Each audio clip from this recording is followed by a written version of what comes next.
আচ্ছা, আমার চেহারাটা কেমন ছিল গুরুদেব?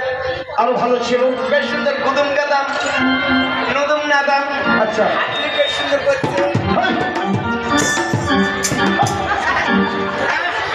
করছে না? তখন রত্নেশ্বর কি গেল বারে বারে বলছে, ভাই আয় ভাই আয় ভাই।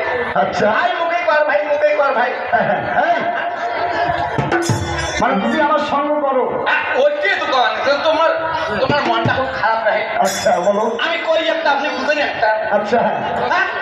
তোমার দলের মালিক যে মালিক করুন তাই বাবা আয় বাবা করে করে বাবা। আচ্ছা, তো সারা রত্নেশ্বরটা বোঝে না আয় বাবা কত।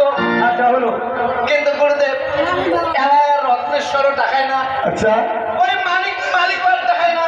আচ্ছা, মনে মনে ভাবলাম হ্যাঁ, ধীরের চামড়া যখন ঢিল হয়ে গেছে এই, আর আমার সে যৌবন নাই, কারণ আমার আদরও নাই, তার জন্য গুরুদেব হঠাৎ করে মন থেকে বেরিয়ে গেল যৌবন গেল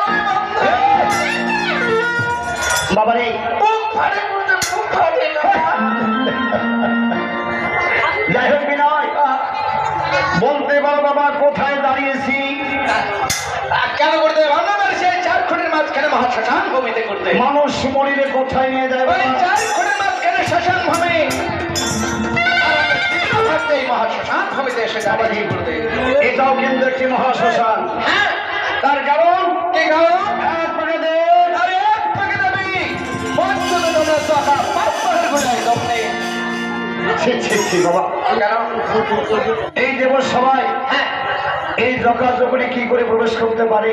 গুরুদেব যেখানে 33 কোটি দেবতার সমাগম হয় সেই স্থানে যদি ভূত প্রেত চকাচকলি না থাকে তাহলে সেই 33 কোটি দেবতার সমাগম কখনো সম্পূর্ণ হয় না। তাই নাকি? কারণ দেবের যে মহাদেব তিনি আমাদের এই ভূত প্রেত ছাড়া কোথাও চলতে পারেন না।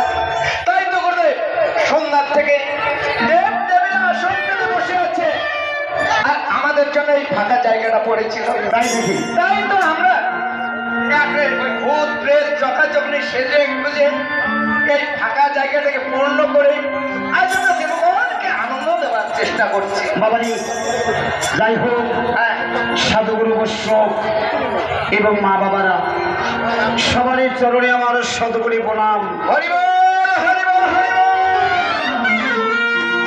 তার কারণ এমন কোন জ্ঞান ব্যক্তি বসেছে ধর্মসভায় এই বাঁশকবি পদ্মপুরাণ একেবারে জলের মতো মুখস্থ করে ফেলে, জলের মতো কণ্ঠস্থ করেছে। কিন্তু বাবা, ওরে নাই সাধন নাই ভজ